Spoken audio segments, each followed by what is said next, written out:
Hello, welcome to the channel. ये मेरी कहानी है और मैं इसे आप लोगों को इसलिए सुना रहा हूँ क्योंकि जो चीज़ें मेरे साथ पहले 1 या 2 महीने में एक बार हुआ करती थी, अब वो लगभग हर रोज़ होने लगी हैं। और मेरे पास ऐसा कोई नहीं है जिसे मैं ये सब बता सकूँ। मेरे पास तो बात करने वाला भी कोई नहीं है। इस तरह से आप लोगों से बात करके मैं अपने अंदर की उन बातों को बाहर निकाल सकता हूँ जो मुझे अंदर से खाई जा रही हैं। तो शुरू करते हैं। मेरा नाम है श्याम, पूरा नाम श्याम नाइट। और मैं ज़्यादातर अपनी लाइफ में अकेला ही रहा हूँ। हाँ, लाइफ में कुछ दोस्त बने पर ज़्यादातर तो मैं अकेला ही रहा हूँ। मैंने 15 साल की उम्र में अपना घर छोड़ दिया था। मुझे मेरे घर में घुटन होती थी। वैसे मैं अब 25 साल का हूँ। मेरी फैमिली में मेरी माँ थी, मेरे पापा और मेरा भाई जो मुझसे 8 साल बड़ा है। जब मैं 12 साल का था तो मेरी माँ गुजर गई। उन्हें पता नहीं कैसे अचानक से कैंसर हो गया था। कैंसर पता चलने के 1 साल के अंदर अंदर माँ गुजर गई। पापा ने बहुत कोशिश की थी माँ को ज़िंदा रखने की, पर वो बच नहीं पाई। और ये बात पापा को अंदर से खा गई। माँ के जाने के बाद पापा ने हम दोनों भाइयों पर ध्यान देना ही बंद कर दिया। वो बस घर आते, सो जाते और सुबह ऑफिस चले जाते। मेरा भाई पार्ट टाइम जॉब करता था, तो रह गया बस मैं उस घर में अकेला। मुझे ठीक से तो याद नहीं कि माँ के जाने के बाद मेरी हालत कैसी थी, पर मुझे बस इतना याद है कि मेरा कुछ भी करने का मन नहीं करता था। मैं बस बिस्तर पर पड़ा रहता, एकदम खाली और कुछ भी नहीं। कई कई हफ्तों तक तो मैं स्कूल भी नहीं जाता था और घर में किसी को इस बात से फ़र्क भी नहीं पड़ता था। दिन गुजरते गए और मेरा भाई और मेरे पापा और मुझ में अब लगभग ना के बराबर बातें होती थी। हम मुश्किल ही दिन में एक दूसरे को देखते थे। कई बार तो कई दिन बीत जाते थे हमें एक दूसरे को देखे हुए। मैंने सोच लिया था कि 18 का होते ही मैं कोई जॉब कर लूँगा और घर छोड़ दूँगा, क्योंकि अब उस घर में मेरे लिए कुछ भी नहीं था। एक बार की बात है, गर्मियों की छुट्टियों का टाइम था। मैं 15 साल का था। संडे का दिन था तो मेरा भाई घर पर ही था और बाहर बहुत गर्मी थी, इसलिए मेरा भाई कहीं बाहर भी नहीं गया था। पर पापा को शायद गर्मी भी नहीं रोक सकती थी। वो घर पर नहीं थे। मेरा भाई और मैं अपने अपने रूम में थे। तभी दरवाजे की डोरबेल बची। मैंने अपने कमरे का दरवाज़ा खोलकर देखा तो भाई सीढ़ियों से नीचे जा रहा था, ये देखने की कौन आया है। कुछ देर बाद मुझे भाई की आवाज़ सुनाई दी। वो हंसकर किसी से बात कर रहा था और वो जिससे बात कर रहा था वो आवाज़ मैं पहचान गया। मैं भागकर नीचे गया और देखा तो मेरी मौसी अंदर आ रही थी। मैं हंसते हुए उनके गले लग गया। वैसे मैं उनके गले तक भी नहीं पहुंच पाता था, वो बहुत लंबी थी, या फिर शायद मैं ही उस वक्त छोटा था। वैसे अब मैं 5 फुट 11 इंच हूँ। खैर, मौसी जब घर आती थी तो मुझे बहुत अच्छा लगता था। पता नहीं क्यों उनमें से वही महक या खुशबू आती थी जो मुझे मेरी माँ से आती थी। वो मुझे मेरी माँ जैसी दिखाई देती थी। हालांकि वो जुड़वा नहीं थी, पर फिर भी उनके चेहरे काफ़ी हद तक एक दूसरे से मिलते थे। वो घर पर आई और उन्होंने हमारे लिए खाना बनाया और मुझे आज तक भी वैसा खाना कहीं खाने को नहीं मिला जो मौसी बनाकर खिलाया करती थी। हमने बहुत देर तक बातें की और फिर लगभग दोपहर के 3 बजे थे। मौसी ने मुझसे मेरे रूम में जाने के लिए कहा, क्योंकि उन्हें यश से कुछ बात करनी थी। मेरे भाई का नाम यश है। उन्होंने मुझे अपना फ़ोन दिया गेम खेलने के लिए, ताकि मैं चुपचाप बिना कोई सवाल किए अपने रूम में चला जाऊं। मैं अपने कमरे में गया और हल्का सा दरवाज़ा खुला छोड़ दिया और बहुत शांत खड़ा होकर दरवाजे के पास उनकी बातें सुनने की कोशिश करने लगा। पर वो दोनों इतना धीरे बात कर रहे थे कि मुझे कुछ भी सुनाई नहीं दे रहा था। तो मैं फ़ोन में गेम ही खेलने लगा। शाम को लगभग 6 बजे मौसी वापस चली गई। उन्होंने एक्स्ट्रा खाना बनाया था जो हमने रात को भी खाया। एक हफ्ता बीत गया। सैटरडे की रात की बात है। मैं अपने रूम में था और तभी अचानक से पापा की चिल्लाने की आवाज़ आई। मैं जल्दी से कमरे से बाहर आया और नीचे आकर देखा तो पापा और भाई किसी बात पर बहस कर रहे थे। भाई पापा को बोल रहा था कि कोशिश करने में कोई बुराई नहीं है पापा, कल मौसी आएंगी, उन्होंने किसी से बात कर लिया है और आप कल घर रहो, आपको शायद कुछ ठीक लगे, और कुछ नहीं हुआ तो कोई फ़र्क नहीं पड़ता। पापा ने मुझे देख लिया था और भाई ने भी। तो पापा धीरे से सोफे पर बैठते हुए बोलते हैं, इन सब चीज़ों से कुछ नहीं होता, ये सब बेकार है और फ्रॉड होते हैं ये लोग, बेवकूफ़ बनाते हैं हम जैसे लोगों का। भाई ने मुझे बुलाया और मैं वहाँ चुपचाप जाकर सोफे पर बैठ गया। और तब भाई ने बताया कि पिछले हफ्ते जब मौसी आई थी तो उन्होंने कहा कि हम लोग जो एक दूसरे से इतना अलग अलग रहते हैं और एक दूसरे से बात भी नहीं करते, उसकी वजह यह है कि हम माँ के गुजर जाने के दुख से अभी भी बाहर नहीं आ पाए हैं। तो मौसी ने किसी से बात की है जो परिवार वालों की उनके पूर्वजों से बात करवा देता है, जो हाल ही में गुजरे हैं उनसे भी। और मैं आप लोगों को बता दूँ कि अब तो मुझे काफ़ी चीज़ें पता हैं इन सब चीज़ों के बारे में, जिन्हें लोग पैरानॉर्मल या आत्मा या एंटिटी या पूर्वजों की आत्मा कहते हैं। पर उस वक्त तो मुझे कोई आइडिया ही नहीं था इन सब चीज़ों के बारे में। हाँ, इतना ज़रूर पता था कि लोग भूत वगैरह में विश्वास रखते हैं, या फिर मैंने कोई डरावनी मूवी देखी हो तो मुझे उससे डर लग जाता था। पर मेरे दिमाग में एक हिस्सा ये था जो हमेशा यही मानता था कि ये चीज़ें नहीं होती, ये सब बेकार है और हमारा दिमाग ये सब खुद से बना लेता है। ये एक ह्यूमन नेचर है और हमारा दिमाग ये सब इसलिए करता है ताकि हम किसी मुसीबत के समय अलर्ट हो जाएं। तो भाई ने जब ये बताया तो सबसे पहले तो मेरे दिमाग में ये था कि ये क्या बकवास है, और मेरा भाई कब से इन चीज़ों में बिलीव करने लगा। पर फिर भी मैंने कुछ नहीं कहा, मैं बस चुपचाप उनकी बातें सुनता रहा। आखिर में बस ये तय हुआ कि कल मौसी आएंगी किसी के साथ, और वो हमें शायद हमारी माँ से बात करवा देगा। अब जब रात को मैं अपने कमरे में गया तो मैंने इस बारे में सोचा, तो ये सुनकर और सोचकर ही अंदर से पता नहीं कि मुझे गलत लग रहा था। मेरे दिमाग में बस ये था कि अगर ये चीज़ें होती भी हैं तो ये चीज़ गलत नहीं होगी, किसी आत्मा या भूत से बात करना ये सुनकर ही गलत लग रहा है। खैर रात को किसी तरह से मुझे नींद आ गई और अगले दिन हम सब तैयार बैठे थे, मौसी के आने का इंतज़ार कर रहे थे। अब जब मैं सोच रहा था कि मौसी के साथ कौन आएगा तो मेरे दिमाग में उस आदमी की एक पिक्चर से बन गई थी। वो कोई बूढ़ा आदमी होगा, गले और हाथ में माला पहनी होगी, शायद पंडित जैसा दिखता होगा, जैसा मूवीज़ वगैरह में दिखाया जाता है। वैसा ही मुझे भी लगा था। सुबह के 11 बजे थे और हम सब ने लेट नाश्ता किया था और हॉल में बैठे ही थे तभी डोरबेल बजी और भाई ने मुझे और पापा को देखते हुए कहा, लगता है वो लोग आ गए, और वो गेट खोलने के लिए चला गया। अब यकीन मानो मैं आपसे झूठ नहीं बोल रहा, पर जब वो आदमी मौसी के साथ अंदर आया तो अचानक ही मेरा दिल भारी हो गया। और अभी तक मैंने उस आदमी को देखा तक नहीं था, मुझे बस आवाज़ से पता चल रहा था कि वो लोग अंदर आ गए हैं। मैं 15 साल का एक बच्चा था, मुझे घंटा नहीं पता चल रहा था कि क्या हो रहा है। मुझे लगा शायद किसी अनजान आदमी से मिलने की कोई एंग्जाइटी होगी, या फिर जैसा कि होने वाला था कि वो आदमी मेरी माँ से मेरी बात करवाने वाला था, तो शायद उस बारे में सोचकर मुझे कुछ अजीब लग रहा था। उस वक्त मुझे ठीक से कुछ भी नहीं पता था कि क्या हो रहा है। मैं बस उस आदमी को अंदर आते हुए देख रहा था। उसने एक लॉन्ग नेक की टी शर्ट पहनी हुई थी ब्लैक कलर की, और वाइट और क्रीमिश कलर की पैंट। और उसे देखकर मेरे दिमाग में सबसे पहले एक ही चीज़ आई कि कोई इतनी गर्मी में लॉन्ग नेक की टी शर्ट कैसे पहन सकता है।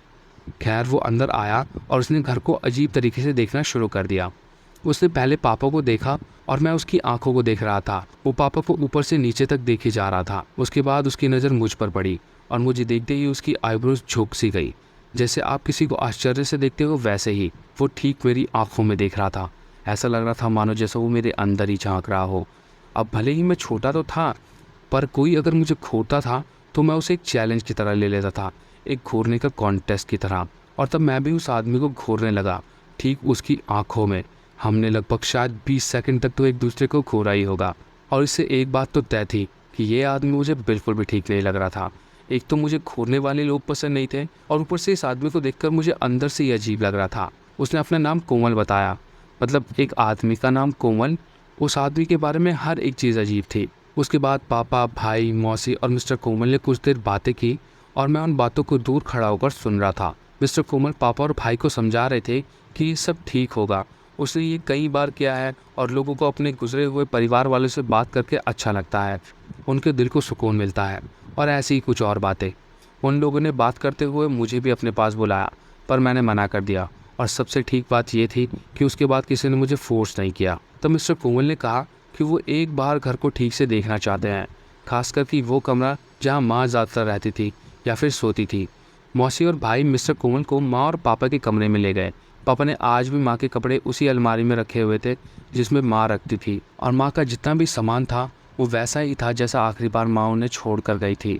और पापा रूम की किसी भी चीज़ को किसी को छूने तक नहीं देते थे, तो उन्होंने मिस्टर कोमल और मौसी को भी यही कहा कि किसी चीज़ को छूना मत। मिस्टर कोमल ने पूरा घर देखा और आखिर में वो मेरे कमरे की तरफ आ गए, और उन्होंने मेरे कमरे में जाने से पहले मुझसे पूछा कि क्या मैं तुम्हारे कमरे में अंदर जाकर देख सकता हूँ। अब देखो, मुझे ये आदमी पसंद नहीं आ रहा था, तो मेरे मुंह से बस अपने आप ही निकल गया कि नहीं, और ऐसा कहकर मैं अपने कमरे में गया और मैंने अंदर से दरवाज़ा बंद कर लिया। वैसे मैंने ऐसा कभी नहीं किया था, किसी पर कमरे का दरवाज़ा बंद कर लेने वाली चीज़, पर बस उस दिन ये सब अपने आप ही हो गया। जैसे ही मैंने कमरा बंद किया मुझे मौसी के हंसने की आवाज़ आई। वो बोल रही थी कि बच्चा है, थोड़ा शाय नेचर का है, और फिर वो लोग वहाँ से चले गए। मैं तकरीबन 1 घंटे बाद नीचे आया तो मौसी और भाई हॉल में बैठे बात कर रहे थे, और तब उन्होंने बताया कि मिस्टर कोमल रात को आएंगे, क्योंकि उनके हिसाब से आत्माएं रात को ज़्यादा अच्छे से बात कर पाती हैं। ये सुनकर ही मेरे रोंगटे खड़े हो गए थे। और पापा किसी काम से बाहर गए थे, वो भी शाम तक आने वाले थे। उसके बाद मेरे पास कुछ खास करने को था नहीं, तो मैं अपने रूम में जाने के लिए मुड़ा, और जैसे ही मेरी नज़र ऊपर मेरे रूम के दरवाजे पर पड़ी, मुझे एक पल के लिए ऐसा लगा जैसे कोई मेरे कमरे के गेट पर खड़ा था, एक काली सी परछाई। अब हाँ, मैं जानता हूँ आप लोगों को लग रहा होगा ऐसा हो जाता है कई बार, कभी कभी वहम जैसा कुछ, और मुझे भी यही लगा था। पर आगे जो जो हुआ उसे सुनकर आपके भी रोंगटे खड़े हो जाएंगे। शाम को पापा भी घर आ गए और आज मौसी भी घर पर ही रुक गई थी क्योंकि मिस्टर कोमल आने वाले थे। हम सब ने रात का खाना खाया और मिस्टर कोमल के आने का इंतज़ार करने लगे। रात को लगभग 9 बजे मिस्टर कोमल घर आए और इस बार वो बिल्कुल भी वैसे नहीं दिख रहे थे जैसे मैंने उन्हें दिन में देखा था। और सच कहूँ तो उन्हें उस रात वैसे देखकर मैं एक बार को डर गया था। उन्होंने ऊपर से कुछ नहीं पहना था। गले में 2-3 मोतियों की माला थी और पूरे शरीर पर राख मली हुई थी। चेहरे पर भी राख मली हुई थी और दोनों आंखों के नीचे कालस लगा रखी थी। वो नंगे पैर थे और नीचे से शरीर ढकने के लिए उन्होंने बस एक कपड़ा बांध रखा था। वो अंदर आए और उन्होंने कहा, लाइटें बंद कर दो और खिड़कियां खोल दो। अब घर में सिर्फ एक ही विंडो थी जो कि हॉल में थी, तो वही हमने खोल दी और बाकी पूरे घर की लाइट्स बंद कर दी। मैं अपने पापा से सट कर खड़ा था क्योंकि मुझे अंधेरे से डर लग रहा था। और तभी मिस्टर कोमल ने अपने हाथ में जो लकड़ी पकड़ी हुई थी उसके ऊपर आग लगा दी। उस लकड़ी में आग लगने की वजह से रोशनी तो हुई, पर पता नहीं क्यों अब वो अंधेरा और भी ज़्यादा डरावना लग रहा था। और तब मिस्टर कोमल ने मौसी को कहा, वो सामान लेकर आओ। और मौसी ने अपने एक बड़े से बैग में से लोहे का स्क्वायर शेप का एक बर्तन सा निकाला जो एक हवन कुंड जैसा दिख रहा था, और रसोई में से एक प्लेट लेकर आई जिसमें कुछ रखा हुआ था, कुछ घास, कुछ पाउडर जैसा और भी बहुत सारी चीज़ें। मिस्टर कोमल ने मेरे भाई को बुलाया और वो आग वाली लकड़ी उसे पकड़ा दी। और फिर उन्होंने उस प्लेट में से एक कोयले का टुकड़ा लिया और फर्श पर कुछ लाइनें बनाने लगे जो एक डायग्राम जैसी थी। जैसे मैथ्स में होता है ना एक स्क्वायर, उस स्क्वायर के हर एक कोने से एक लाइन खींची हुई थी जो सेंटर की तरफ जा रही थी, पर पूरी तरह से नहीं, लगभग आधे से आगे तक। और फिर उन्होंने वो लोहे का स्क्वायर बर्तन लिया जो बिल्कुल एक हवन कुंड जैसा था और उन्होंने वो ठीक उस स्क्वायर के बीचों बीच रख दिया। और उस हवन कुंड के अंदर रखते ही वो स्क्वायर के अंदर की लाइनें अब उस हवन कुंड से जुड़ी हुई लग रही थी। मिस्टर कोमल उस हवन कुंड के सामने बैठ गए और मौसी ने उनके पास वो प्लेट रख दी जिसमें सामान रखा हुआ था, और हम सब उनके सामने खड़े थे। और अब मिस्टर कोमल ने मंत्र पढ़ना शुरू किया और फिर उन्होंने प्लेट में से कुछ पाउडर जैसा उठाया और उस हवन कुंड के अंदर डाल दिया। और फिर एक चुकाने वाली चीज़ हुई। जैसे ही मिस्टर कोमल ने वो पाउडर जैसा कुछ हवन कुंड में डाला तो उसके अंदर आग लग गई। और ये अजीब और चुकाने वाली चीज़ इसलिए थी क्योंकि उस हवन कुंड के अंदर कुछ भी नहीं था, वो खाली था। वो आग लगी तो लगी किसमें। खैर कुछ देर तक मिस्टर कोमल ने मंत्र पढ़े और हम सब उनके ठीक सामने बैठे हुए थे। और तभी मिस्टर कोमल के पीछे से अंधेरे में से ऐसा लगा जैसे कोई आ रहा है। एक आकृति सी दिखाई दी और जैसे जैसे वो चीज़ आगे की तरफ आ रही थी मिस्टर कोमल की आंखें ऊपर की तरफ पलट रही थी। मतलब जो आंखों का ब्लैक पार्ट होता है वो ऊपर हो गया और आंख पूरी सफ़ेद हो गई। और जब वो चीज़ मिस्टर कोमल के ठीक पीछे आ गई उसे देखकर मैं बिल्कुल चम सा गया। मेरे पापा, भाई और मौसी खुश होकर उसे देख रहे थे। मेरे पापा की आंखों में आंसू थे और मेरे भाई और मौसी खुशी से उस चीज़ को देखे जा रहे थे। और मुझे समझ नहीं आ रहा था कि वो लोग उस चीज़ को देख भी कैसे पा रहे हैं, क्योंकि मुझे मेरे सामने जो दिखाई दे रहा था वो एक काले रंग का आदमी। उसकी कोई स्किन नहीं थी, वो बस काला रंग था जिसकी बड़ी बड़ी आंखें थी और वो स्माइल कर रहा था। और उसके जो होंठ थे वो पूरे चेहरे पर थे, मतलब एक कान से लेकर दूसरे कान तक एक बहुत बड़ी सी स्माइल। अभी तो मैंने बहुत आराम से बता दिया आपको ये सब, पर ये सब जो मेरे सामने हो रहा था उस वक्त मैं एक बच्चा था और उसे देखकर मेरी हालत ख़राब थी। मुझसे हिला तक नहीं जा रहा था। ऐसा लग रहा था जैसे मेरा शरीर जम गया था। और जैसे ही उस चीज़ की नज़र मुझ पर पड़ी ऐसा लगा जैसे वो मुझे देखकर गुस्से में है। और उस चीज़ ने तुरंत ही मिस्टर कोमल के आर पार निकलकर मेरी तरफ झपट्टा मार दिया गुस्से में। पर उनको उनकी आँख बुझ गई और मिस्टर कोमल पीछे की तरफ गिर गए और उनकी नाक से काफ़ी खून निकलने लगा। और मैंने इतना ही देखा था और मैं बेहोश हो गया। अगले दिन मेरी आँख खुली तो मैं अपने रूम में था।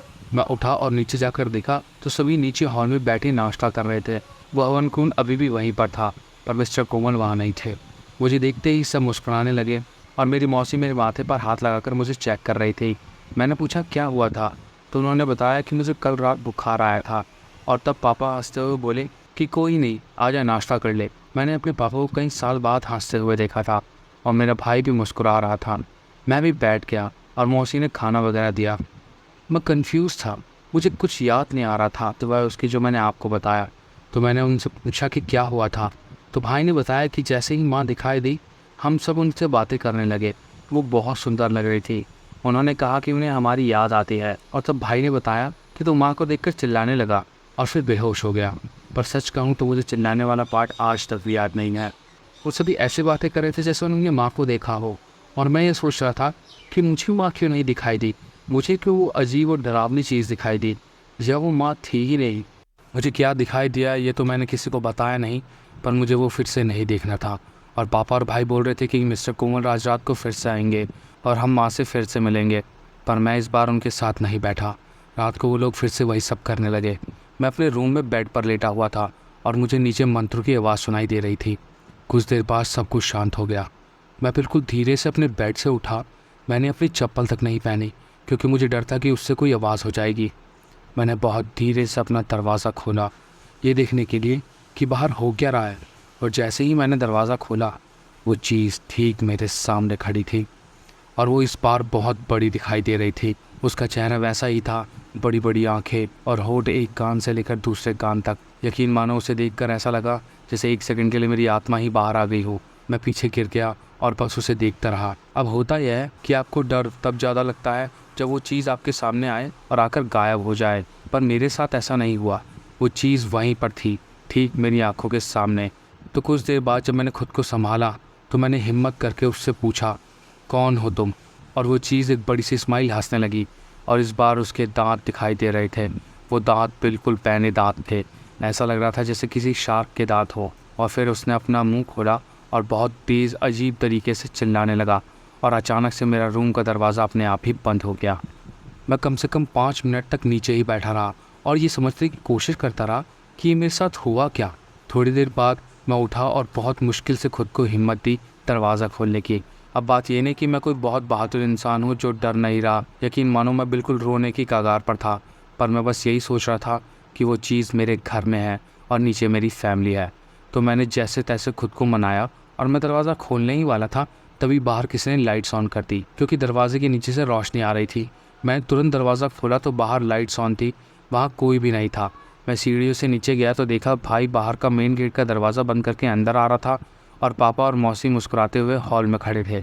इस सब के बाद मैं एक चीज़ तो समझ गया था कि वो चीज़ मेरी माँ तो नहीं है, जो सबसे मिलने आती है वो कोई और ही है। कई दिन ऐसे ही बीत गए। हर रोज़ रात को मिस्टर कोमल आते और वो हवन टाइप सा करते और पापा भाई माँ से मिलते। मौसी तो अपने घर चली गई थी क्योंकि उन्हें अपने बच्चों का भी ख्याल रखना था, पर मैं अपने रूम से बाहर नहीं आता था क्योंकि मुझे यकीन था कि वो चीज़ मेरे कमरे के बाहर ही होगी। एक हफ़्ता बीत गया और उस रात को मिस्टर कोमल घर नहीं आए। मैंने अगले दिन भाई से पूछा तो उसने कहा कि अब मिस्टर कोमल को आने की ज़रूरत नहीं है, माँ अब हमारे साथ ही रहती हैं।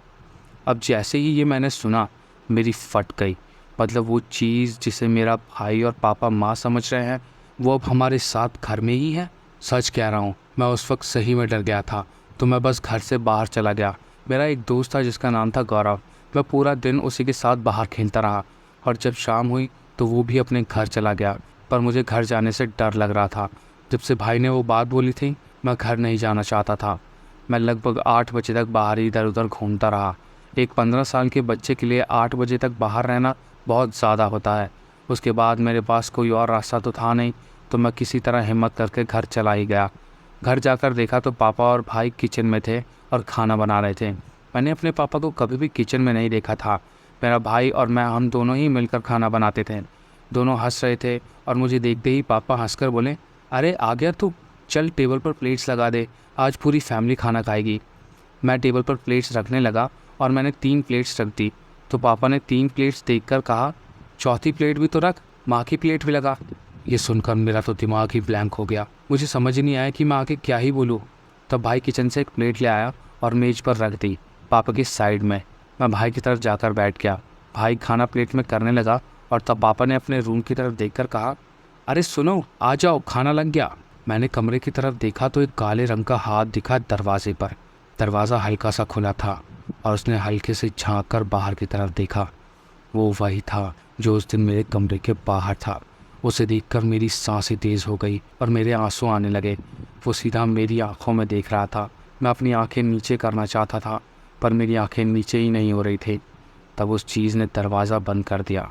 तब पापा ने मेरी तरफ देखा और हल्का सा मुस्कुराए और उन्होंने कहा कि वो तुझसे मिलना चाहती है, पर जब तक तेरी मर्ज़ी नहीं होगी तब तक हमारा परिवार फिर से पूरा नहीं होगा। और ऐसा कहकर पापा एक प्लेट में खाना लेकर उसी कमरे में चले गए। भाई मुस्कुराते हुए खाना खा रहा था, तो मैंने हिम्मत करके भाई को बोला, कि वो माँ नहीं है। मेरा भाई मेरी तरफ अजीब तरीके से देख रहा था और कहता है, क्या मतलब वो माँ नहीं है, वो माँ ही तो है। तब मैं उसे किसी तरह समझाने की कोशिश करने लगा कि जो उन्हें माँ दिखाई दे रही है वो माँ नहीं है, वो कोई और है और वो बहुत ज़्यादा डरावना है। अब मेरा भाई दिल से मानता था कि वो माँ है, पर वो मेरी बात को भी इग्नोर नहीं करना चाहता था। तो उसने मेरी पूरी बात सुनी और मैंने उसे सब बता दिया जो भी अब तक हुआ था। भाई ने कहा कि वो कल इस बारे में पापा से बात करेंगे। अभी तो रात काफ़ी हो गई है और अब सो जाते हैं। हम दोनों अपने अपने कमरे में गए और सो गए। सो तो क्या ही गए, मुझे तो नींद ही बहुत कम आ रही थी आजकल। बड़ी मुश्किल से मुझे किसी तरह करवट बदलते बदलते 12 बजे तक नींद आई। अब रात के लगभग 1:30 बजे थे और मेरी आँख खुली। मैंने करवट ली हुई थी और मेरा चेहरा कमरे के दरवाजे की तरफ था। तो मैंने देखा कि दरवाज़ा पूरा खुला हुआ था, पर मैंने दरवाज़ा अंदर से बंद किया था सोने से पहले। और दरवाज़ा खुला देखकर मेरी आँख पूरी तरह से खुल गई। वो होता है ना कि आपको लगता है कि कोई तो है आपके साइड में, आपको दिख रहा है, पर आप उस तरफ एकदम से मुड़ते नहीं हो। वैसा ही मेरे साथ भी हुआ। मुझे भी ऐसा लग रहा था जैसे ठीक मेरे बेड के सामने कोई खड़ा है, पर मेरी हिम्मत नहीं होती कि मैं सीधा होकर उस तरफ देख लूँ। पर यह तो पक्का था कि कमरे में कोई तो है। करीब 3-4 मिनट बाद मैंने ऐसे करवट ली कि जैसे मुझे पता ही नहीं कि कमरे में कोई है भी या नहीं। जैसे मैं बस नींद में हूँ और मैंने अपनी आँख बंद ही की हुई थी और अपने माथे पर हाथ रख लिया था और ऐसे दिखाया कि जैसे मैं सो रहा हूँ। कुछ देर बाद मैंने धीरे से हल्की सी आँख खोली और सामने सच में कोई खड़ा था अंधेरे में। मुझे जैसे ही वो हल्का सा दिखाई दिया, मैंने अपनी आँख बंद कर ली। सच बोल रहा हूँ, मैं चिल्लाना चाहता था, पर मुझे इतना ज़्यादा डर लग रहा था कि मुझे समझ ही नहीं आ रहा कि मैं क्या करूँ। मुझे लग रहा था कि अगर मैं ज़रा सा भी हिला तो उसे पता चल जाएगा कि मैं जागा हुआ हूँ। तभी मुझे ऐसा महसूस हुआ कि कोई मेरे बेड पर ठीक मेरे साइड में बैठ गया है। मेरे दिल की धड़कन ऐसी हो गई थी कि लग रहा था अभी मेरा दिल बाहर निकल जाएगा। और तभी आवाज़ आई, मुझे पता है तुम जागे हुए हो। और आवाज़ सुनकर मैंने अपनी आंखें खोल दी, क्योंकि आवाज़ मेरे पापा की थी। और मैंने आंख खोली तो मेरे साइड में पापा ही बैठे थे। उन्हें देखकर मुझे थोड़ा सा ठीक लगा, पर हाँ, रूम में अभी भी अंधेरा ही था। वो ऐसा होता है ना कि नीचे कहीं हॉल में किसी ने लाइट जला रखी हो और ऊपर तक हल्की हल्की रोशनी आ रही हो, वैसे ही बिल्कुल हल्का हल्का सा दिखाई दे रहा था उस रोशनी में मुझे। जब पापा को देखा तो थोड़ा ठीक से लगा। मैंने लेटे हुए ही पूछा, क्या हुआ पापा, कुछ काम था क्या? पापा बोले, तेरी माँ तुझसे मिलना चाहते हैं। और जैसे ही ये मैंने सुना, मेरा दिल फिर से भारी हो गया। और फिर पापा ने कहा, वो देख, वो बाहर ही खड़ी है। और मैंने जब कमरे के दरवाजे की तरफ देखा तो वो चीज़ वही खड़ी थी, एक बड़ी सी स्माइल के साथ, और वो मुझे ही खोले जा रही थी। पापा ने तभी मेरा हाथ पकड़ा और मुझे खींचने लगे कि चल बाहर आ और मम्मी से मिल ले। और सच बोल रहा हूँ, मैं अपने आप को पीछे की तरफ खींच रहा हूँ, पर अभी भी मेरे मुंह से कुछ नहीं निकल रहा। उस चीज़ को देखकर हमेशा यही होता था कि मेरे मुंह से आवाज़ तक नहीं निकलती थी। पर जब पापा मुझे बिल्कुल बेड से नीचे खींच चुके थे तो मैं अचानक से चिल्लाने लगा, पापा मुझे नहीं जाना, मुझे नहीं जाना। और मैं बहुत तेज़ चिल्लाया। मैं रो रहा था पूरी तरीके से, बहुत ज़्यादा। और मेरे भाई का रूम जस्ट अपोजिट साइड पे ही था, ठीक मेरे कमरे के सामने। अब भाई ने मेरी चिल्लाने की आवाज़ सुनी तो भाग कर आया और उसने रूम का दरवाज़ा खोला और उसके रूम में लाइट चली हुई थी। और जैसे ही भाई बाहर आया, वो चीज़ भाई की तरफ देखकर चिल्लाई और गायब हो गई। और ये सब ऐसा हुआ एकदम 1 सेकंड के अंदर। और मुझे इतना तो पता चल गया था कि उस चीज़ को भाई ने भी देख लिया है, क्योंकि भाई के चेहरे से साफ पता चल रहा था कि उसे इस बार माँ तो बिल्कुल भी दिखाई नहीं थी। भाई भागकर मेरे रूम में आया और लाइट्स ऑन की तो पापा मुझे मेरे पैर से पकड़कर खींच रहे थे और उनके चेहरे पर भी एक बड़ी सी स्माइल थी। भाई ने पापा से पूछा, पापा क्या कर रहे हो? और तो पापा के चेहरे से वो स्माइल गए और वो होश में आए। और जैसे ही उन्होंने देखा भाई वहाँ पर खड़ा है और मैं नीचे लेटा हुआ हूँ, तभी उन्होंने मेरा पैर छोड़ दिया। तो जब उन्होंने देखा कि वो मेरे कमरे में है तो उन्हें देखकर ऐसा लग रहा था कि उन्हें अभी तक होश ही नहीं था कि वो कहाँ हैं और वो मेरे कमरे में कैसे है, उन्हें ये तक नहीं पता था। हम उन्हें उनके कमरे में ले गए और उन्हें वहाँ सुला दिया। भाई और मैं मेरे रूम में आए और भाई ने रूम बंद करते हुए मुझसे पूछा, वो क्या था? और मेरा एक ही जवाब था, मैंने तो कहा था वो मान नहीं है, वो कोई और है। और तब भाई और मैंने काफ़ी देर तक इस बारे में बात की कि आगे क्या करना है। और हमने डिसाइड किया कि कल मौसी के पास जाएंगे, उनसे बात करेंगे। और तब भाई अपने बेड का गद्दा लाया और उसने मेरे ही बेड के साइड में नीचे ही अपना गद्दा डाला और वहीं पर मेरे ही रूम में सो गया। सच कहूँ तो मैं उसे कहने ही वाला था कि क्या आज रात वो मेरे कमरे में सो जाएगा, पर मेरे कहने से पहले ही वो आ गया। हमने लाइट्स बंद नहीं की थी और किसी तरह से लगभग 3:30 तक हमें नींद आ गई। अगले दिन सुबह मेरी आँख खुली, सुबह के 10 बज रहे थे। भाई अभी भी सोया हुआ था। मैं नीचे गया तो पापा किचन में थे। मैंने किचन में जाकर देखा तो मेरी आंखें फटी की फटी रह गई। पापा ने किचन स्लैब पर बहुत सारा मांस रखा हुआ था। पता नहीं वो किसका मांस था, और वो उसे एक बड़े से चाकू से काट रहे थे और एक गाना गुनगुना रहे थे। अब बात यह है कि हम शुद्ध शाकाहारी लोग हैं। हम मांस खाना तो दूर, देखना भी पसंद नहीं करते। और अगर आपको लग रहा है कि मेरा नाम तो थोड़ा अजीब सा है, जिसमें लास्ट में नाइट लगता है सरनेम में, और आपको लग रहा होगा कि शायद मैं क्रिश्चियन हूँ, तो नहीं, हम हिंदू हैं। मेरे परदादा जो थे वो एक अमेरिकन थे। 1920 में वो इंडिया आए थे। ये मुझे नहीं पता कि क्यों आए थे, पर वो आए थे और फिर उन्हें यहाँ इंडिया में इतना अच्छा लगा कि वो कभी वापस ही नहीं गए। उन्हें हिंदू धर्म बहुत पसंद आया और उन्होंने वही अपना लिया, और उन्हें यहीं पर एक लड़की से प्यार भी हो गया और उससे शादी कर ली, यानी मेरी परदादी से। और फिर मेरे दादा हुए, फिर मेरे पापा, और फिर मेरा भाई और मैं। तो हम लोग हिंदू हैं और शाकाहारी भी। और पापा किचन में जो कर रहे थे वो देखकर मैं भागकर ऊपर गया और भाई को उठाया और बताया कि पापा किचन में क्या कर रहे हैं। हम दोनों नीचे गए और भाई ने पापा से पूछा कि पापा ये क्या कर रहे हो। तो पापा ने मुस्कुराते हुए पीछे देखा और कहा, तुम्हारी माँ के लिए खाना बना रहा हूँ, उसे बहुत पसंद है।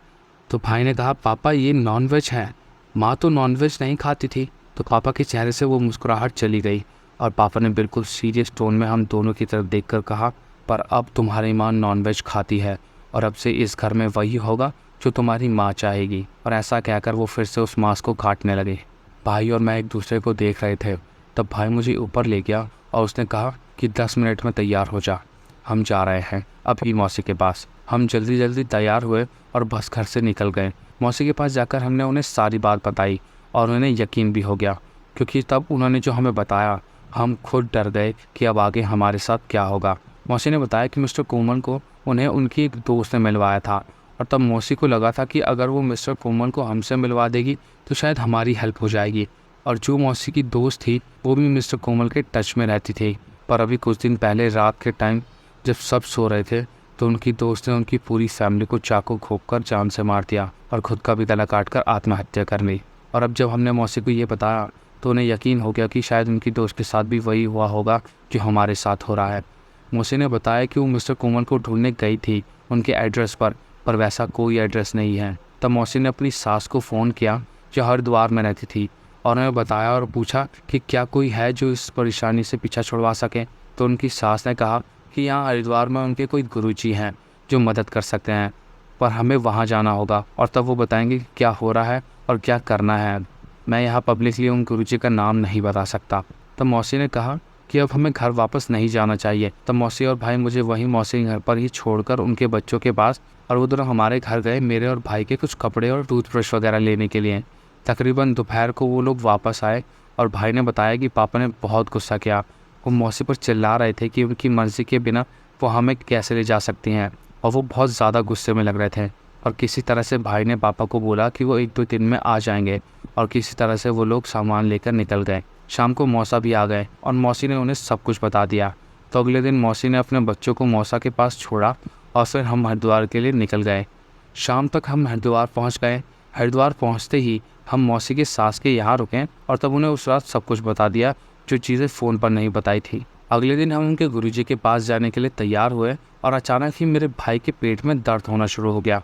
मौसी की सास ने कहा कि भाई के ऊपर भी उस चीज़ का कोई असर लगता है, जल्दी जाना होगा। और मौसी किस तरह से भाई को पकड़कर घर से बाहर ले जाने की कोशिश करने लगी, पर जैसे ही भाई घर से बाहर निकलने ही वाला था उसे उल्टी होने लगी, और उल्टी कोई नॉर्मल नहीं, सब कुछ काले रंग का निकल रहा था।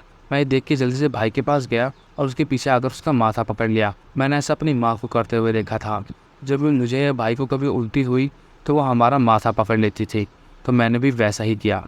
और जैसे ही मैंने भाई का माथा पकड़ा, भाई की उल्टी बंद हो गई और उसने बताया कि उसका पेट का दर्द भी बंद हो गया। मौसी और उनकी सास ये देखकर हैरान थे, और सच कहूँ तो मैं भी हैरान था। मौसी जल्दी से पानी लेके आई और भाई को कुल्ला वगैरह करवाया और वहाँ जो उल्टी की थी उसे साफ़ वगैरह किया, और फिर भाई ने मेरा हाथ नहीं छोड़ा, शायद वो भी डर गया था। हम किसी तरह उनके गुरुजी के पास पहुँचे और जब उन्होंने मुझे देखा तो उनके पहले शब्द थे, तू अभी तक क्यों बचा हुआ है पता है? और मुझे समझ नहीं आया बचा हुआ है मतलब, पर मैं कुछ नहीं बोला।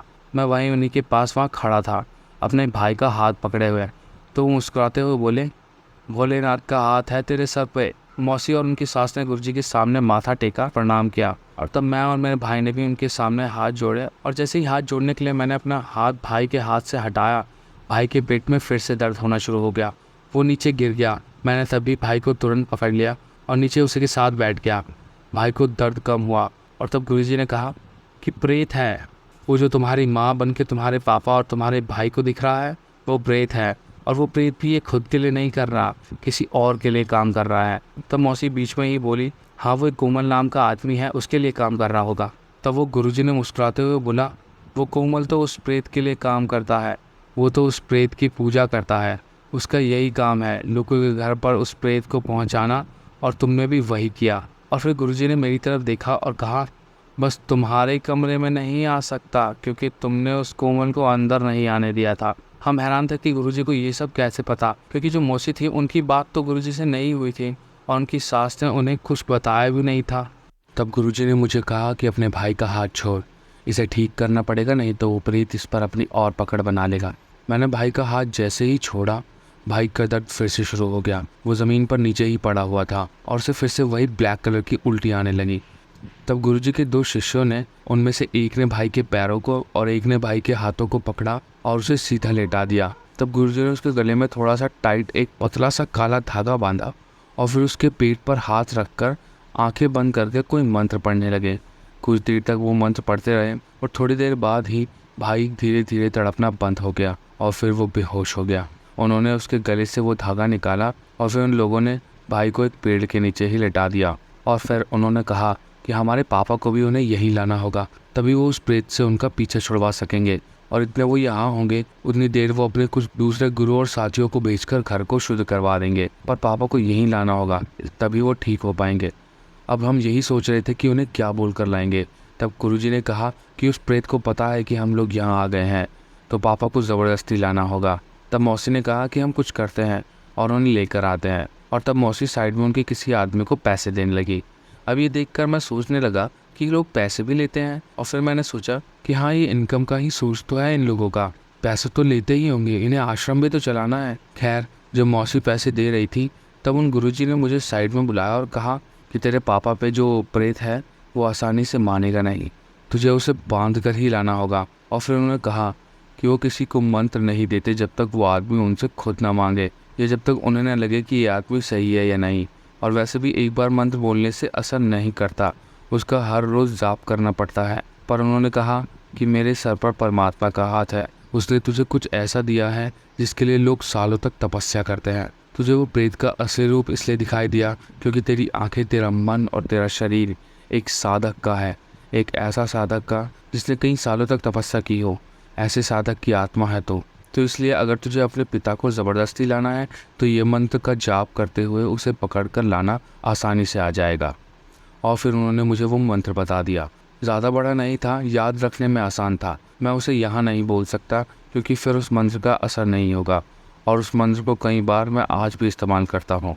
खैर, कुछ देर बाद भाई भी उठ गया। हम मौसी की सास के घर वापस आ गए और मैंने भाई को भी बताया सब कुछ जो हुआ था। तो भाई रेडी था पापा को लाने के लिए, पर मौसी और सास ने मना कर दिया। कहा कि भाई का जाना सही नहीं होगा, कहीं फिर से वो प्रेत भाई पर आ ना जाए। तो मौसी ने अपने हस्बैंड को कॉल किया और उन्हें सारी बात बता दी और वो हेल्प करने के लिए मान गए। वो इतनी आसानी से इसलिए मान गए क्योंकि बचपन में उनके भाई के साथ भी ऐसा ही कुछ हुआ था और उन्हें पता था कि जब ये होता है तो किसी पर क्या बीतती है। वैसे उनका नाम है प्रशांत और उनके भाई का नाम है निशांत, और उन्होंने हेल्प करने के लिए अपने भाई को भी बुला लिया था। अब अगले दिन हम घर गए और भाई को हमने वहीं हरिद्वार में ही छोड़ दिया, मौसी की सास के यहाँ, और हम वापस दिल्ली आ गए। और फिर मैं, मौसी, मौसा जी और उनके भाई, हम 4 लोग पापा को लेने के लिए घर गए। और जब हम घर पहुँचे तो देखकर ऐसा लगा कि किसी डरावने और पुराने घर में आ गए हों। और जब हमने दरवाज़ा खोला तो पूरे घर में अंधेरा था, जबकि बाहर दिन हो रहा था। सुबह के 10 बज रहे थे और घर के अंदर इतना अंधेरा था कि हल्की सी रोशनी तक नहीं आ रही थी। मैंने पापा को आवाज़ लगाई, 2-3 बार आवाज़ लगाई पर कोई जवाब नहीं आया। मौसा जी ने हॉल की लाइट्स ऑन की तो कोई भी लाइट ऑन नहीं हुई।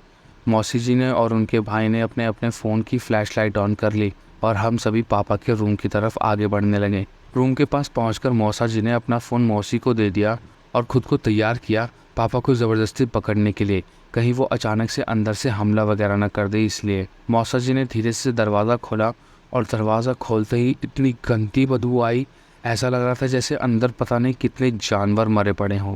हम सभी अंदर देखने लगे और तभी हमें ऐसा लगा जैसे हमारे पीछे से कोई भागकर ऊपर सीढ़ियों पर गया हो। ऐसा लगते ही हम सबने एक साथ पीछे देखा और फिर एक दूसरे को। मैं तभी सीढ़ियों की साइड गया और मेरे पीछे मौसी जी के भाई भी आए और उन्होंने सीढ़ियों पर फ्लैशलाइट डाली। सीढ़ियों पर काले रंग का कुछ पड़ा हुआ था, जैसे भाई के मुंह से वो उल्टी निकली थी वैसा ही कुछ, नीचे से ऊपर तक। मैंने पापा को आवाज़ लगाई पर कोई जवाब नहीं आया और नीचे से देखने पर दिख रहा था कि भाई का रूम खुला हुआ है और मेरे रूम का दरवाज़ा बंद है। हम सभी धीरे धीरे उस उल्टी से बचते हुए ऊपर गए और भाई के रूम में देखने लगे। और जैसे ही हमने अंदर देखा, आप यकीन नहीं मानोगे, वहाँ पापा कमरे के एक कोने में थे और वो कमरे की छत पर उल्टे खड़े हुए थे। मतलब उनके पैर छत पर थे और वो उल्टे लटके थे या खड़े थे, जैसे कोई ज़मीन पर सीधा खड़ा होता है वैसे ही। और वो सीधा हमें ही देखे जा रहे थे, एक बड़ी सी स्माइल के साथ। उनकी आंखें पलट गई थी, वो पूरी की पूरी सफ़ेद थी। कसम खा के बोल रहा हूँ, उन्हें देखकर मैं इतना डर गया था कि ऐसा लग रहा था जैसे मेरा टॉयलेट मेरी पैंट पे ही निकल जाएगा। कोई भी कुछ नहीं बोल रहा, किसी से कुछ बोला ही नहीं गया। हम सभी उन्हें देखकर डरे हुए थे और तभी पापा वही ऊपर सीलिंग पर ही भागते हुए हमारी तरफ आने लगे। मैंने तुरंत चिल्लाया और सबको पीछे की तरफ धक्का देने लगा कि भागो, और किसी तरह गिरते पड़ते हम मेरे कमरे के अंदर आ गए। मुझे समझ आ गया था कि वो वही प्रेत है और वो मेरे कमरे में नहीं आ सकता। हम सब कमरे में आ गए थे और मैं दरवाज़ा बंद कर रहा था, पर तभी पापा या फिर वो प्रेत जो पापा के अंदर था वो दरवाजे पर धक्का देने लगा। मौसा जी और उनका भाई भी, हम तीनों अंदर से उस दरवाजे को धक्का दे रहे थे पर वो दरवाज़ा बंद ही नहीं हो रहा था। पापा ने अकेले ही हम तीनों को धक्का दिया और हम तीनों पीछे दूर मेरे बेड के पास जाकर गिरे। मौसी भी डर के मारे रोने लगी, पर मैं श्योर था कि वो प्रेत अंदर नहीं आ सकता। पर मैं गलत था, वो कमरे के अंदर आ गया और मुझे देखकर बहुत ही डरावनी हंसी हंसने लगा। और तब मुझे समझ आया कि वो प्रेत खुद से अंदर नहीं आ सकता, पर अब वो पापा के अंदर था, इसलिए वो आराम से अंदर आ सकता था।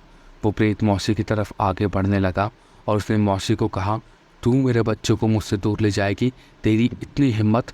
वैसे उसने काफ़ी गाली देकर यह बात कही थी जो मैं यहाँ नहीं बोल सकता। वो मौसी की तरफ बढ़ रहा था, तभी मौसा जी जल्दी से उठे और उस प्रेत को धक्का देने लगे और उनके भाई भी उस प्रेत को नीचे गिराने की कोशिश करने लगे, पर उस पर कोई असर नहीं हो रहा था।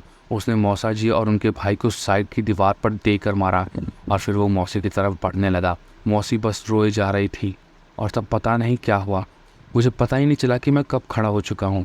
मेरी आँख में भी आंसू थे, पर मैं चिल्लाता हुआ पापा की तरफ भागा और उनके पीछे से उनकी कमर पर चढ़ गया और उनके गले के राउंड एक नेक का लॉफ बना लिया अपने हाथों से और उन्हें रोकने की कोशिश करने लगा।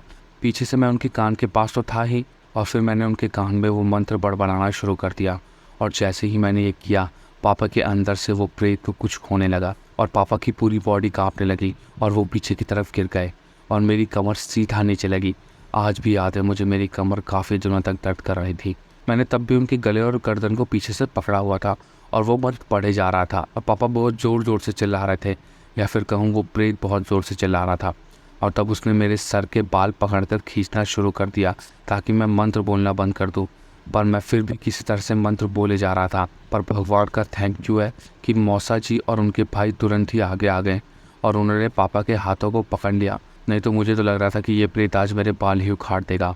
और अब तो मौसी ने भी पापा के पैरों को पकड़ लिया था और फिर मुझे ठीक से याद नहीं कि कितनी देर बाद पापा बेहोश हुए थे। मैंने फिर भी उनके गले और गर्दन को टाइटली पकड़ा हुआ था और मंत्र बोले जा रहा था। तब मौसा जी ने किस तरह से मुझे आवाज़ लगाई और मुझे हिलाया डुलाया, तब मैं अपने सेंसेस में आया और मैंने पापा का गला छोड़ दिया। पर फिर भी मैंने अपने पापा के एक हाथ को पकड़ा हुआ था और मैं वो मंत्र मन में बोले जा रहा था। मौसा जी ने कोई कपड़ा लिया और पापा के हाथों को पीछे बांध दिया और फिर हम सभी किसी तरह पापा को उठाकर सीढ़ियों से नीचे लेकर आ गए। और कितनी बार तो हम उन सीढ़ियों पर उस उल्टी पर फिसलते फिसलते बचे।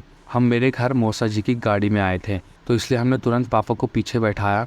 मैं पापा की साइड में बैठा, मौसा जी भी पापा की दूसरी साइड बैठे और मौसा जी के भाई गाड़ी चलाने लगे। मौसी जी आगे पैसेंजर सीट पर बैठी थी और हम हरिद्वार के लिए निकल गए। मैंने पूरे रास्ते पापा को पकड़ा हुआ था और वो मंत्र अपने मन में बोले जा रहा था। हम में से किसी को भी नहीं पता था कि कब क्या हो जाए, इसलिए मौसा जी बार बार पापा के हाथों को चेक करते जा रहे थे कि कहीं रस्सी खुल तो नहीं गई, और उन्होंने पापा को पकड़ा भी हुआ था। किसी तरह शाम को हम गुरुजी के आश्रम पहुंचे और वहां पर गुरुजी ने पापा के ऊपर कुछ और मंत्र पढ़े और उनके गले में एक धागा बांध दिया और उन्हें रस्सियों से बांधकर एक कमरे में बंद कर दिया और कहा कि प्रेत को उतारने की क्रिया कल सुबह शुरू होगी। हम सभी उस रात वहीं आश्रम में ही रुके थे। अगले दिन मैं एक डरावनी आवाज़ के साथ उठा। वो पापा के चिल्लाने की आवाज़ थी। मैंने जल्दी से बाहर आकर देखा तो मौसी मौसा उनके भाई पहले से ही बाहर थे और बहुत सारे आश्रम के लोग पापा को रस्सियों में बांधकर रस्सियों से ही ज़बरदस्ती खींचकर बाहर ला रहे थे और सभी एक साथ एक ही मंत्र पढ़ रहे थे और उन मंत्रों से पापा का शरीर तड़प रहा था, या फिर कहना चाहिए कि वो प्रेत तड़प रहा था। पर बस तकलीफ पापा को हो रही थी। आश्रम में एक ट्यूबवेल जैसा कुछ बनाया हुआ था। अब वो पानी का एरिया तो बनाया हुआ था पर ट्यूबवेल नहीं थी और उसमें ऊपर तक पानी भरा हुआ था और मुझे बाद में पता चला कि वो पूरा गंगा जल से भरा हुआ था। वो सभी पापा को ज़बरदस्ती किस तरह से गंगा जल में डालने की कोशिश करने लगे और गुरुजी लगातार मंत्र पढ़े जा रहे थे, पर वो प्रेत अपनी पूरी ताकत लगा रहा था उन सभी को रोकने की। लगभग 6 से 7 लोगों को भी बहुत मुश्किल हो रही थी और जबकि और बाकी दूसरे लोगों ने उस प्रेत को रस्सियों से पकड़ा हुआ था और जब किसी तरह से वो गंगा जल में जाने ही वाला था, उससे जस्ट पहले उसने हंसते हुए चिल्लाकर कहा, इसे तो मैं लेकर ज़रूर जाऊंगा और मेरा मालिक तुम्हें ढूंढ लेगा, तुम सभी को ढूंढ लेगा और तब तुम सबको एक दर्दनाक मौत मिलेगी। और ऐसा बोलते बोलते वो उस गंगा जल में गिर गया और पूरी तरह से तड़पने लगा। वो प्रेत बहुत पूरी तरह से चिल्ला रहा था। गुरुजी और मंत्र पढ़े जा रहे थे और जो दूसरे लोग थे वो बहुत तेज़ी से कोई और मंत्र पढ़े जा रहे थे। काफ़ी देर तक वो मंत्र पढ़े गए। गुरुजी ने उस पानी में बहुत सारी भभूत डाली और भी पता नहीं क्या क्या। कुछ देर बाद सभी ने पापा के हाथ पकड़े और एक ने पापा के बाल और गर्दन को पकड़ लिया सीधा रखने के लिए, और तब गुरुजी ने पापा के गले में एक काला धागा बांध दिया टाइट से, जैसे भाई के गले में बांधा था, और फिर दोबारा से मंत्र पढ़ना शुरू किया। और जैसे ही सबने पापा के हाथ छोड़े तो वो प्रेत अपने गले के उस धागे को निकालने की कोशिश करने लगा, पर जैसे ही उस प्रेत ने उस धागे पर हाथ लगाया उसका हाथ जल गया और बार बार यही कोशिश करता रहा, पर वो उस धागे को निकाल नहीं पाया। काफ़ी देर तक इसी तरह चलता रहा और फिर धीरे धीरे पापा का शरीर शांत होता चला गया और अब पानी भी शांत हो गया था और पापा का पूरा शरीर उस पानी के अंदर डूब गया। और डूबते ही अंदर से अचानक से वही काला रंग का कीचड़ सा निकला या उल्टी सी निकली जो भाई के अंदर से निकली थी और वो पूरा गंगा जल काला हो गया। और तब गुरुजी के इशारा करने पर बाकी लोगों ने रस्सियों को ऊपर खींचा और पापा को बाहर निकाला तो पापा बेहोश हो चुके थे। गुरुजी के कहने पर उन लोगों ने पापा की रस्सियाँ खोल दी और उन्हें अंदर ले गए। इन सब होने के कुछ महीने पहले अगर कोई मुझसे ये सब बताता तो यकीन मानो मुझे ये कोई बनी बनाई कोई कहानी या झूठ ही लगता, पर वो सब अपनी आंखों के सामने देखकर मुझे अब दुनिया के उन दोनों पहलुओं पर यकीन हो गया था जिन्हें हम मानते ही नहीं और जानना ही नहीं चाहते। दुनिया में कुछ ऐसी बुरी चीज़ें हैं, या तो मैं कहूँगा कुछ ताकतें हैं जिनसे लड़ने के लिए हमें अध्यात्म की ज़रूरत है और सबसे ज़्यादा हमें उस ऊपर वाले पर भरोसा रखने की ज़रूरत है। खैर उसके बाद कुछ दिनों तक पापा को आश्रम में ही रखा गया, पूजा पाठ वगैरह किया गया और भाई को भी आश्रम में ही बुला लिया गया था उसे भी शुद्ध करने के लिए।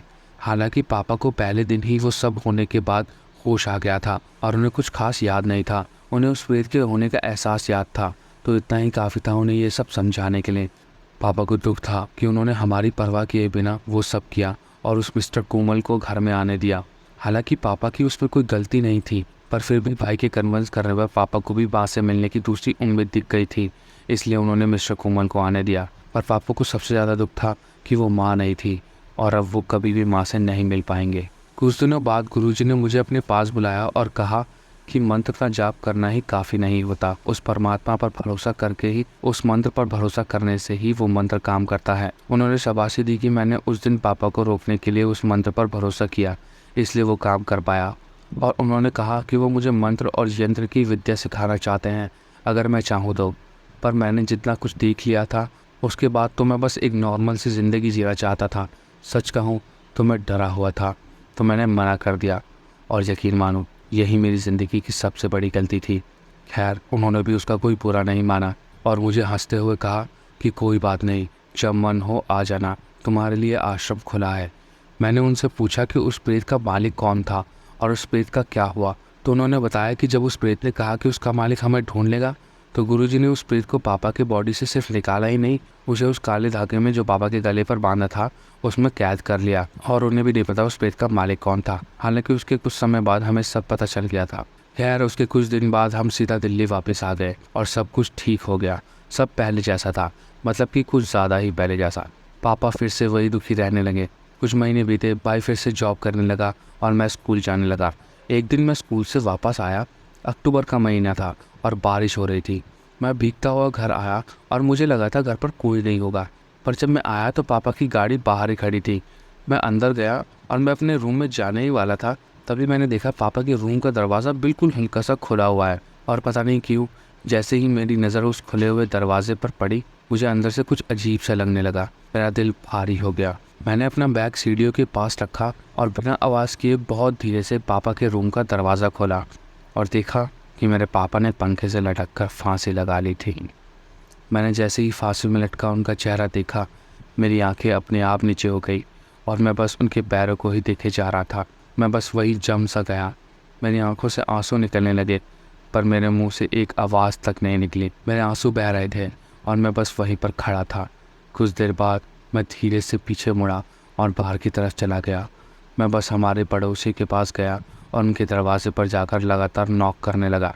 आंटी ने दरवाज़ा खोला और मुझसे पूछा कि क्या हुआ, पर मेरे मुंह से एक भी शब्द नहीं निकल रहा था। मैं ऐसे था जैसे एक पुतला, और मैंने आंटी का हाथ पकड़ा और उन्हें अपने घर की तरफ चलने के लिए इशारा करने लगा। और यकीन मानो वो आंटी बहुत अच्छी थी, जो उन्होंने जल्दी से अपना छाता उठाया और मेरे साथ घर की तरफ चलने लगी, क्योंकि उन्हें पता था कि मैं ज़्यादातर घर पर अकेला ही रहता हूँ। शायद मुझे कोई मदद चाहिए होगी, और मेरा हाथ पकड़कर मुझे भी उस छाते के नीचे कर लिया। मैंने अपने घर का दरवाज़ा तक खुला छोड़ दिया था और आंटी और मैं जैसे ही हॉल में आ गए, उन्हें हॉल से ही कमरे में लटके हुए पापा दिख गए और उन्होंने देखते ही आंटी के मुंह से बहुत तेज़ ही निकला, हे भगवान। उन्होंने जल्दी से मुझे पकड़ा और जल्दी जल्दी बाहर अपने घर की तरफ ले गई। उन्होंने मुझे अपने घर में बैठाया और जल्दी से पुलिस को कॉल कर दिया, और उनके पास मेरे भाई का नंबर था तो उन्होंने भाई को भी कॉल कर दिया। थोड़ी देर बाद पुलिस भी वहाँ आ गई और बाकी आस पड़ोस के लोग भी इकट्ठे हो गए। बारिश अभी भी बहुत तेज़ पड़ रही थी। कुछ देर बाद मुझे भाई की बाइक की आवाज़ सुनाई दी तो मैं बाहर आया। भाई जल्दी जल्दी घर के अंदर चला गया। तब तक पुलिस वालों ने पापा को नीचे उतार दिया था और उनकी बॉडी हॉल में रखी हुई थी। भाई पापा को देखकर बहुत तेज़ चिल्लाया और रोने लगा, बहुत बुरी तरीके से। आसपास के अंकल और भाई के दोस्त उसे किसी तरह से बाहर लेकर आए, पर भाई बस रोए जा रहा था और अंदर जाने की ज़िद कर रहा था, पर लोगों ने और उसके दोस्तों ने उसे जाने नहीं दिया। और जब मैंने भाई की चिल्लाने की आवाज़ सुनी और उसे रोते हुए देखा, तब मेरे मुंह से आवाज़ निकली और अपने भाई को देखकर मैं भी बहुत बुरी तरह से रोने लगा। वो आंटी बाहर खड़ी थी और जब उन्हें मेरे रोने की आवाज़ आई तो भागकर अंदर आई और उन्होंने दरवाज़ा बंद कर दिया ताकि मुझे बाहर की आवाज़ सुनाई न दे, और वो मुझे बस चुप कराने की कोशिश करने लगी। किस तरह से भाई के दोस्तों ने भाई के फ़ोन से मौसी का नंबर लिया और उन्हें भी कॉल कर दिया, और तब तक शाम हो चुकी थी। मौसी और मौसा जी आए और हमें अपने घर ले गए। कुछ दिन बाद पापा का सारा क्रियाक्रम किया गया, पर भाई और मुझ में हिम्मत नहीं थी कि हम उस घर में वापस चले जाएं, और मौसी भी नहीं चाहते थे कि हम वहाँ वापस जाएं और हम उनके साथ ही रहने लगे। पर मेरे दिमाग से वो बात नहीं जा रही थी जो उस प्रेत ने कही थी कि इसे तो मैं लेकर जाऊँगा, और मुझे बस यही लग रहा था कि वही प्रेत पापा को लेकर गया है और मुझे गुरुजी की बात मान लेनी चाहिए थी। मुझे उनके पास रुकना चाहिए था, मुझे उनसे कुछ सीख लेना चाहिए था, तो शायद मैं अपने पापा को बचा पाता। मुझे जवाब चाहिए थे, तो मैंने अपना सामान बांधा और मैं हरिद्वार के लिए निकल गया। और गुरुजी के पास जाना मेरी ज़िंदगी का सबसे अच्छा और इम्पॉर्टेंट फ़ैसला था, क्योंकि वहाँ जाने के बाद मुझे एक नई अलग दुनिया के बारे में पता चला, और मुझे ये भी पता चला कि क्यों मैं ऐसा हूँ, क्यों मुझे ये चीज़ें दिखाई देती है। और आगे की चीज़ें मैं आपको अपनी आने वाली वीडियोस में बताऊँगा। सो थैंक यू मुझे सुनने के लिए। वीडियो अच्छी लगी हो तो लाइक कर देना, और थैंक यू सो मच।